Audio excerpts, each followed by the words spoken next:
وہ ایک گناہگار بنی اسرائیل کی اس کی کہانی موجود ہے کہ وہ آیا اور نیکوکار سے اس نے کوئی بات کی تو اس نے اس کو جھٹک دیا، اور وہ اتنا نیکوکار تھا جب وہ چلتا تھا تو بادل اس کے اوپر سایہ کرتا تھا، اللہ نے اس کو اتنا نوازا ہوا تھا۔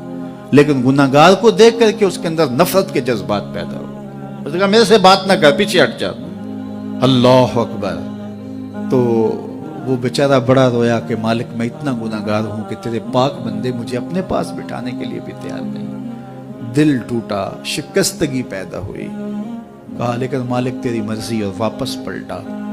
لیکن جب واپس پلٹا تو وہ بادل کا سایہ جو اس نیکوکار پہ تھا، وہ سایہ اس گناہگار کے سر پہ آ گیا۔ تو وہ کرم نوازی جس پہ فرما دے، اس کے سارے بندے ہیں۔ تو اللہ کو جو ہے وہ تکبر کی نیکی نہیں، وہ گناہ جس کے بعد عجز پیدا ہو، اللہ کو وہ پسند ہے۔